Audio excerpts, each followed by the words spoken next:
maybe in their villages or on vacation or out of the country or wherever they are. But today on Office Talk, we're looking at ways to get your work groove back after a holiday. And I'm sure a lot of us who are very conversant with the internet would have seen a particular meme that has been trending since yesterday of Mustafa, whom his colleague asked, "Oh, are you excited to get back to work after the long holiday?" And then the guy makes a very funny face. But I tell you, unfortunately, that's a lot of people.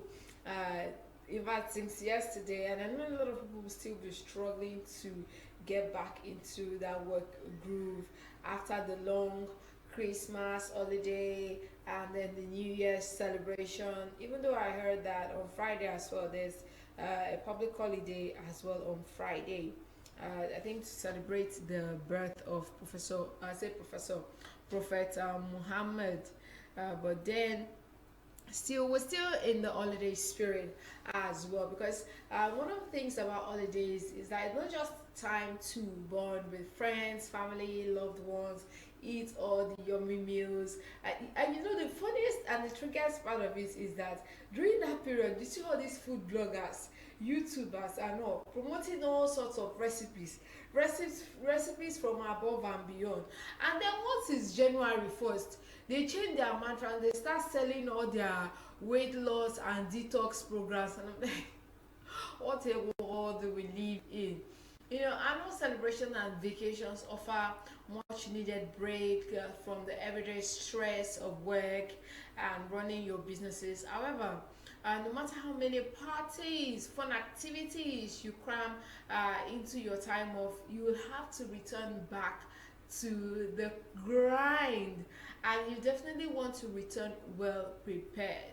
Yes, you know, during the first few weeks of the new year or even after an extended holiday or vacation, it's important that as a professional or a business owner, you set boundaries that can help you catch up on a backlog of either projects or backlog of work, while still maintaining that work life balance, while still maintaining that healthy work life balance as well. So, what are the ways through which you can get back into that groove and maintain that work life balance? And one of it is to, you know, start with what inspires you, what inspires you as a person. Although I personally feel like January is one time in the year when it's okay to ride the wave of celebration and start with the tasks that inspires you the most. Your thinking will definitely be more refreshed, which could also help you spark up better ideas. You would also feel more productive and get more some quick wins under your belt as well. Also, your family members during this period will also get to enjoy a more relaxed time with you before the grind fully kicks in. That's one of the things about January, even though a lot of people tend to have different views about it, saying that January tends to be a very difficult month because you've spent a lot over the holidays, and then trying to manage your finances could be a challenge, but not for someone like me. I made it a deliberate effort to set boundaries during this holiday season, when it comes to gift giving or going out or spending and all that. Also, another way that could get you back into that work grind after a long vacation or holiday is to keep, delegate, defer, or dismiss. So after you've gone ahead to, you know, look at the things that inspires you, it's important to categorize your work, to set boundaries. Make a list of things that are on your plate, then you divide them into four areas: those that you'd want to keep, those that you'd like to delegate to other people, those you like to defer, you don't want to get into, and those ones you want to dismiss completely. Because keep work that you alone must do because it requires your expertise as well. So those are the ones that you should keep. So you can delegate tasks that develop your employees and give them exposure and visibility, or delegate tasks that you know your employees or staff may be able to take care of because you've trained them to do some of those things. Also, defer work that doesn't require quick completion. You could leave it till when you have maximum time to complete it.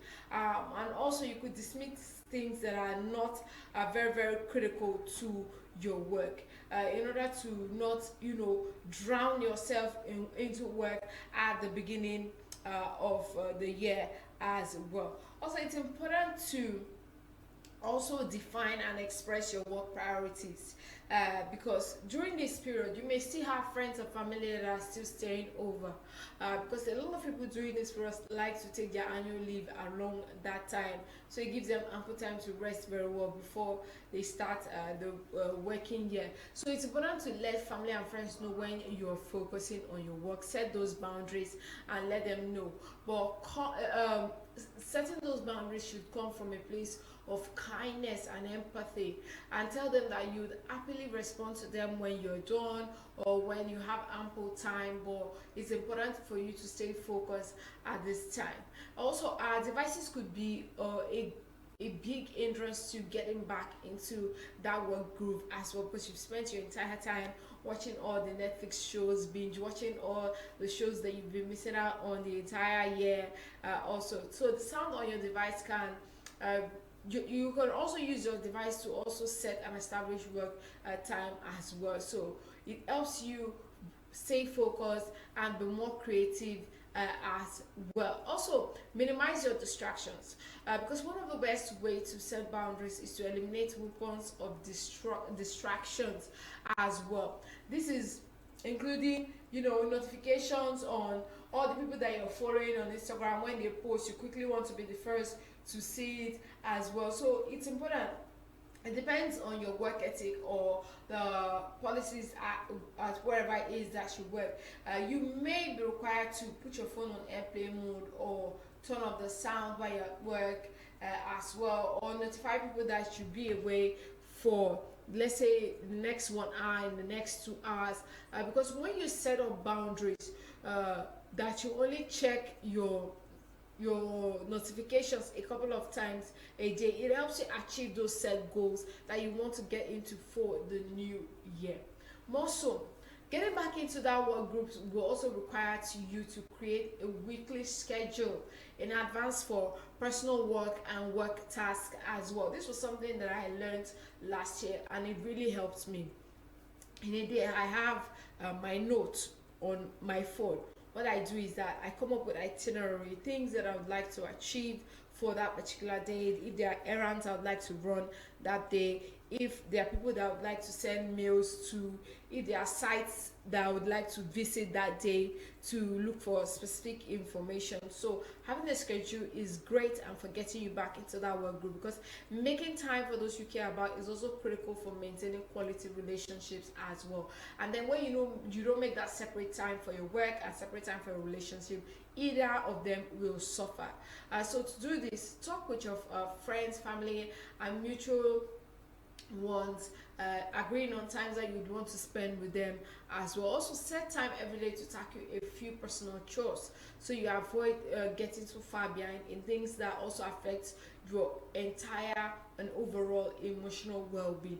Be that you want to do some meditation in the evening after you close from work as well. All these things, you may feel like they may be disconnected, but no, they're intertwined in one way, because if your personal life suffers, your work life will definitely suffer. And then you just come back from holiday of binge eating, hanging out with family, friends, and loved ones, but it's time to make that money that you spend next December again. So create a weekly schedule that will really, really help you. More so, it's good to stay in the moment, live in the moment, have conscious participation. What does that imply? It implies actively experiencing your interactions in the present moment. be in the present. Like Mr. Charles will always say, you don't want to be that person who is eating a very nice meal but doesn't even have a taste of that meal at all. You don't even know what the meal tastes like at all. So you may want to reflect on the past and think about the year ahead, but your most valuable interactions are occurring here and now. So live in the moment. Avoid going backwards. Avoid, thinking about, oh, what this person said to me, I should have replied him in the worst way possible. So he knows that I'm not to be toyed with. Leave that. Live in the moment. If there's something fantastic that is happening in your life at that moment, savor it. Live it. Or for example, you may not be having a great time at work. Live in that moment. Address those issues that may be dampening your mood at your workplace there and then. Address it once and for all. Also, it's important to align your choices by defining what is important for you each day. Define what is important for you each day and honor these choices by also giving them your attention. And the future will also have its moment when the time comes. That is, there is time for everything. Also, get harder tasks out of the way, because one of the things that could hinder your productivity as you get back into that work groove or that workspace is procrastination. And one of the key things that could drive in procrastination is when you see a task as difficult and you shy away from it and saying that, oh, let it just be there. When I have time, I'll come back to it. And then you keep procrastinating, and unfortunately, you're already starting off the work year on a very terrible note. Because remember, at the end of the year, you do your performance evaluation. Your HR will do your performance evaluation, and you don't want the beginning of the year to affect that result that you need to scale your way through to the next year, especially in your career. So procrastination is the enemy of efficiency. So focus on getting the hard task out of the way. It gives you more time to focus on the things that you enjoy later. In fact, do those hard tasks and see the things that you enjoy later as your reward. I do it all the time. Maybe back then when I used to write for a magazine, and then it's almost time for me to submit